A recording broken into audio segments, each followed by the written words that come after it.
¿Verdad? En el banco, porque en el banco te lo cambian si tienes solo cuenta, ¿verdad?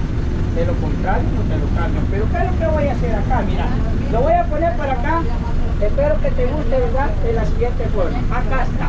¿Y qué es lo que voy a hacer ahora? Pues nada más y nada menos, pues le vamos a pedir a alguien por acá que nos regale 3 segundos. ¿Quiere ayudarme? Agárreme por aquí. Solo sosténgamelo ahí. Nomás 3 segundos le quito. A la 1, 2, 3. Y ahí está, miren. Ya vieron, no pasó nada. Ahí le quedó, devuélvamelo. Selam dostlar. Bugün de El Salvador'un başka bir şehri olan Santa Ana'dayız. Otobüste bazen böyle ilginç şeyler karşınıza çıkabiliyor. O yüzden yakalamışken göstereyim dedim. Az önce gördüğünüz palyaçoydu mesela. Otobüste para topluyor işte, ya bir şeyler sergileyip ya da bir şey satarak. Bu Latin Amerika'da o kadar geleneksel bir şey ki yani her zaman her yerde görebilirsiniz. Özellikle otobüslerde, halk otobüsü olsun, şehirler arası otobüs olsun, mutlaka birçok satıcı girip satış yapıyorlar. Hatta bazen yolcudan bile daha çok satıcı girip içeride satış yapıyor. Ve genelde de yollarda, yaya geçitlerinde falan özellikle şovlar sergiliyorlar. Bu sirk şovları oluyor ya, mesela top atıp havada topları çevirmek, kılıç çevirmek ya da tek teker üzerinde durup böyle kılıçları falan çeviriyorlar havada. Öyle gösteriler yapıyorlar para kazanmak için. Latin Amerika'da para kazanmak zor. İnsanlar her yolu deniyor.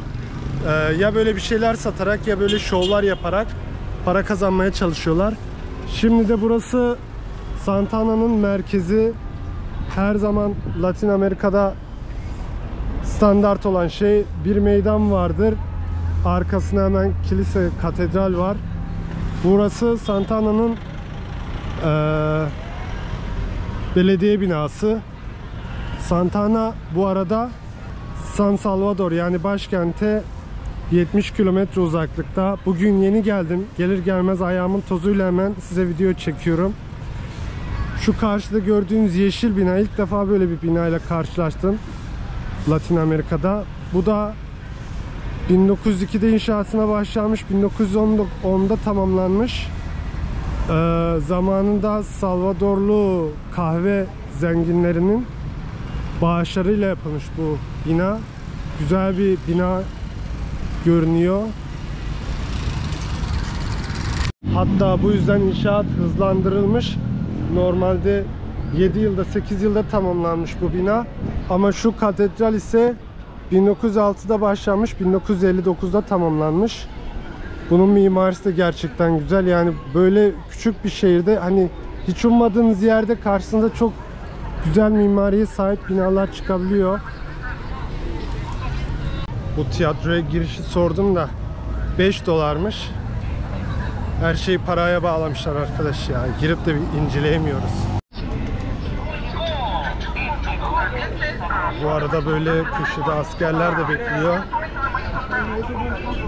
Burada güvenlik biraz üst düzey. Ne kadar dünyanın, Latin Amerika'nın en güvenli ülkesi görülse de işte güvenliği bu şekilde sağlıyorlar. Güvenliği üst düzeyde tutuyorlar. Burada da kilisenin önünde şimdi fotoğrafçı falan var ya da güvercinleri yem veren satıcılar var. Çocuklar eğleniyor burada.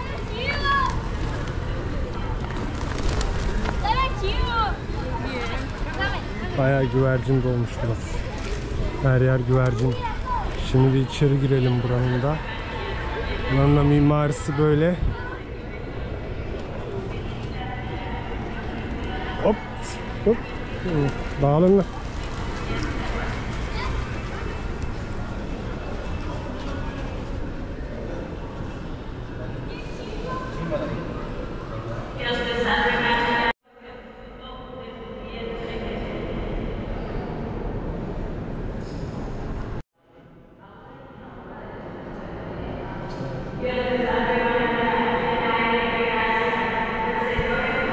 Dostlar, El Salvador'da kutsal hafta denen bir hafta varmış. Bu zamanda bu gördüğünüz tabutu, İsa heykelinin olduğu, heykelin içinde olduğu tabutu sokaklarda gezdiriyorlarmış.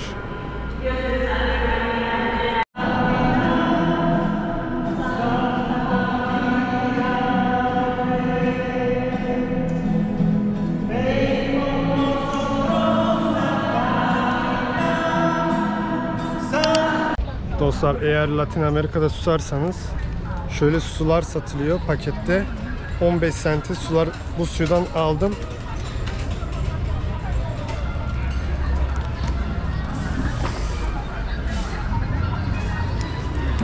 Bunu böyle yırtıp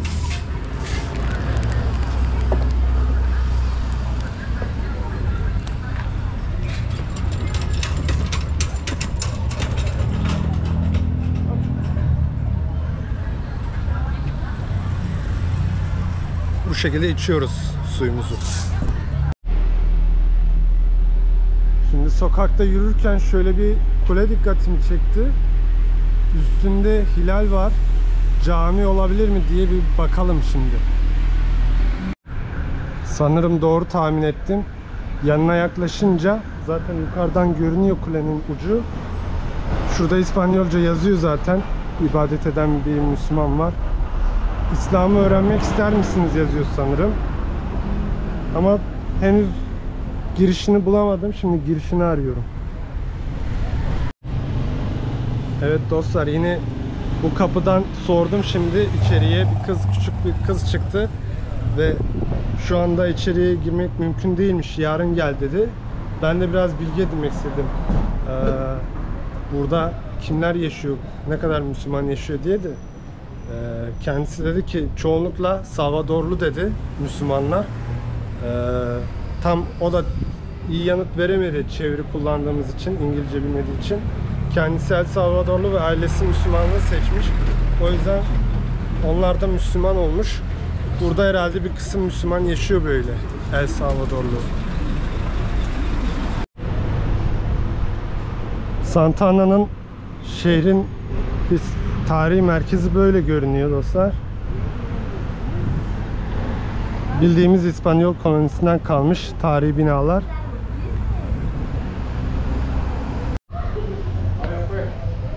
Latin Amerika'da birçok tarihi şehir var. Şehrin tarihi yerleri var. Ama bunu en güzel yapan Peru bence. Çünkü onların elinde güzel bir hazine var İnkalardan kalan. Machu Picchu olsun veya daha birçok tarihi yer, İspanyollardan da kalan çok güzel yerleri var. Bu yüzden Avrupalı birçok turist orayı ziyaret ediyor. Turizmden çok fazla kazanıyorlar. Ama diğer ülkeler maalesef bu kadar şanslı değil. Çok fazla turist çekemiyor. Zaten Latin Amerika'nın kendisinde insanlar zaten gelir düzeyi düşük olduğu için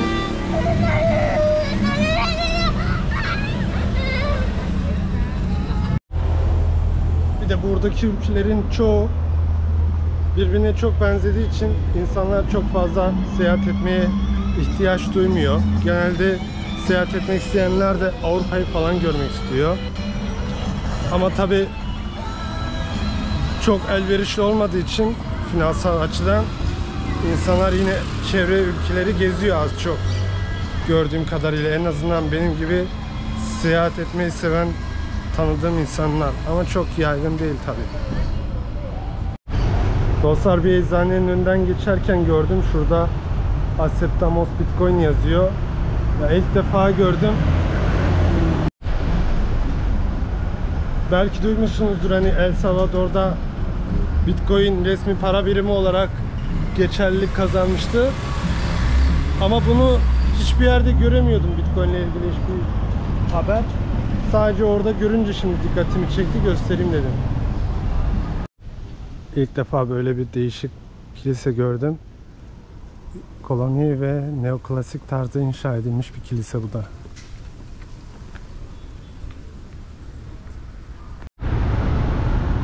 Şimdi bir tane kahve mekanına geldik. Yazılışı Cadek diye tam karşıda. Kapısı kapalı görünüyor. Yorumlardan gördüğüm kadarıyla da kapıyı çalarak girmemiz gerekiyormuş. Öyle kapısı açık durmuyormuş. İlginç bir mekanmış. Bir girelim, Salvador kahvesini deneyelim.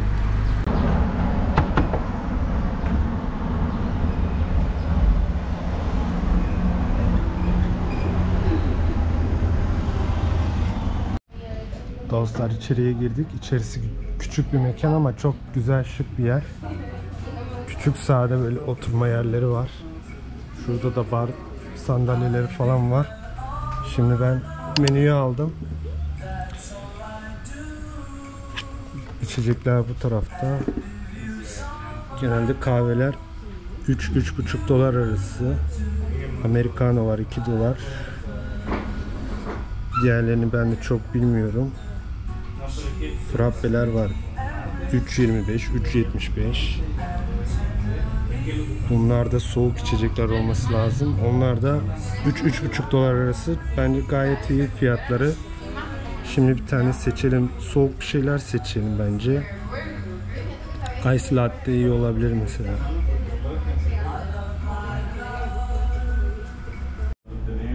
Şöyle küçük de bir odası varmış ama kimse yok tabi burada. Özel oturup toplantı için mesela iyi olabilir. Tavanı da kahve çuvallardan yapmışlar böyle. Gracias.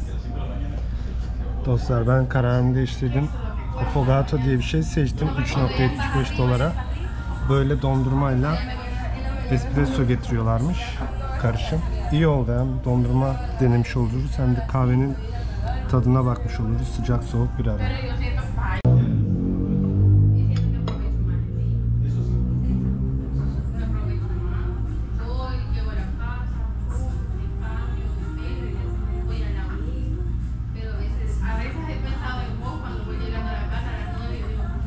Böyle bir fincanla geldi.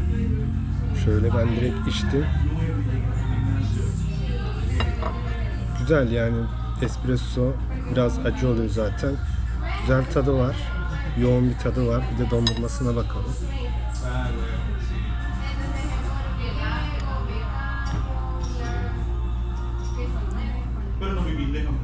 Dondurması efsane. Çok iyi.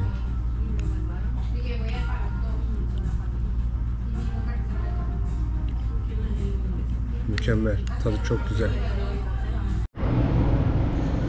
Kilisenin yan tarafından da görünüşü böyle, ön tarafı gösterdiğim gibi beyazdı. Bu tarafta böyle çok güzel bir mimarisi var. Dostlar, Santa Ana'ya gelmemin nedeni Santa Ana volkanına gitmekti. Bugün buraya ulaştım. Yarın da Santa Ana volkanına gideceğiz. Buradaki en büyük yanardağlardan biriymiş. En son 95 mi 2005 galiba yılında bir patlama olmuş ve bayağı bir etkilemiş. Orayı ziyaret edeceğiz. Yarın görüşürüz.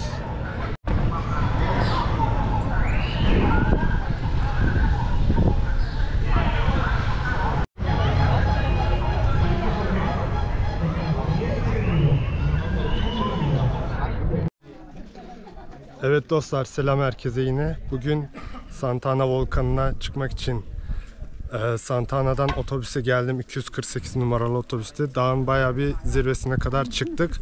Şimdi bir turist kafilesiyle beraber buradayız. Burası giriş. 3 dolar ödedik burada. Arkamda da tuvalet falan var. Şimdi 3 dolar rehbere, 3 dolar da giriş ödedik. Turist kafilemiz burada. Şimdi yola devam edeceğiz. Şimdi bir tane kuleye geldik. Buradan gözlem noktası diye çıkıp şimdi yukarıdan aşağı bakacağız. Büyük ihtimal krateri göreceğiz. Kulenin tepesine çıktık ama bayağı bir bulut var şu anda. Aşağı hiçbir şekilde görünmüyor. Buradan pek bir şey anlaşılmıyor, o yüzden ineceğiz şimdi. Aşağıda grup bekliyor. Ama güzel bir manzara var burada. Şu an yaklaşık 1900 metre yükseklikteyiz. Evet, yürüyüşümüze devam ediyoruz. Bayağı bir yürüdük. 1,5 saat kadar. Size manzarayı göstereyim. Şu an harika bir manzara var. Buralar daha kurak diyebilirim. Ama aşağılar daha yeşillik. Buralar çöl gibi olmuş. Burada bir şey yetişmiyor. Bence 2000 metre falan yüksekteyiz şu anda.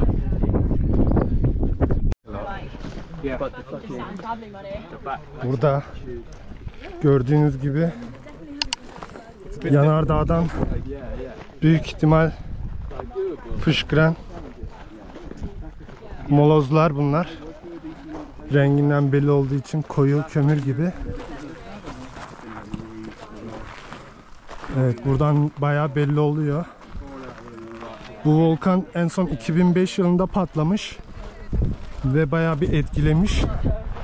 O yüzden buranın böyle görünmesi çok normal, doğal. Şu an 2381 metredeymişiz dostlar. Hemen üstümüzde zaten varmışız. Şimdi gidip gerçeğini görelim.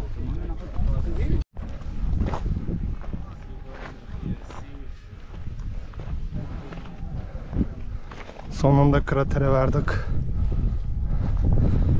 Büyüleyici bir görüntü var şu anda. Gerçekten etkileyici. Hiç böyle tahmin etmemiştim. Burası gerçekten etkileyici. Şu an bulutların üstündeyiz resmen. Ve buradan aşağıdaki turkuaz renkli suyu görüyoruz. Şu an en iyi manzaraya sahip noktadayız. Buradan aşağısı bayağı bir dik yamaç. Şöyle göstereyim. Turkuaz renkli su.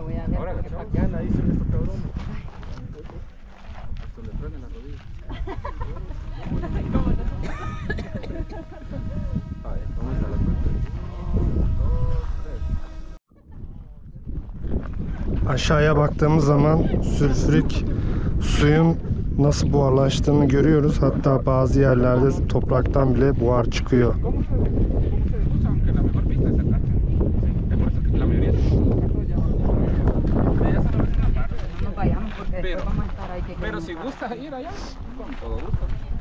Bu tarafta diğer yamacın diğer tarafı, bayağı yüksekteyiz, bulutların üstündeyiz.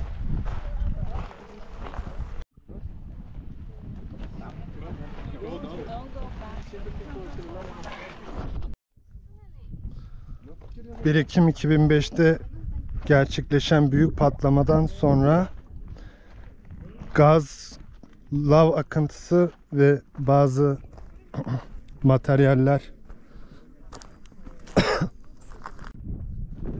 lav, kül ve gaz ortaya çıktı. Bu patlama birçok hasara meydan vermiş ve can kayıplarına yol açmış. Ve burada 30 dakikadan fazla durmak sağlık için iyi olmuyor. Sağlık için iyi değilmiş. Ortaya çıkan gazlardan etkilenebilirsin. 30 dakikadan fazla kalmak tavsiye edilmiyor burada.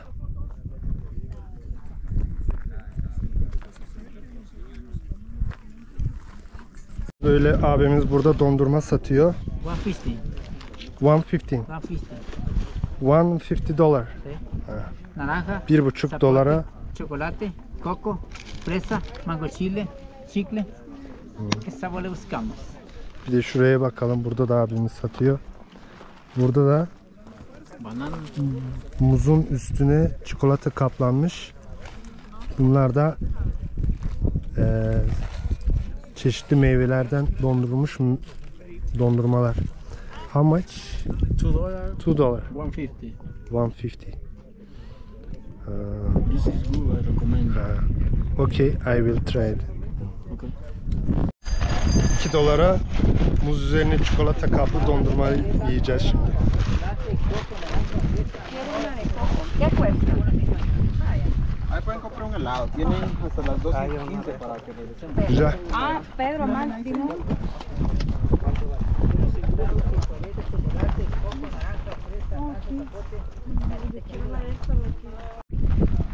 Evet, buradaki görevliler de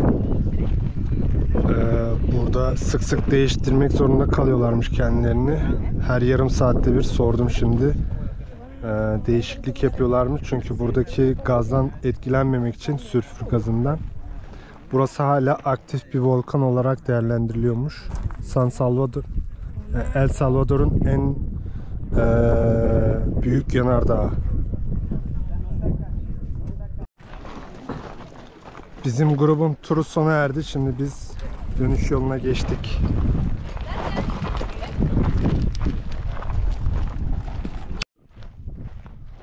Bir tarafımız kurak, bir tarafımız da yemyeşil. Buralar bayağı güzel yemyeşil. Buralarda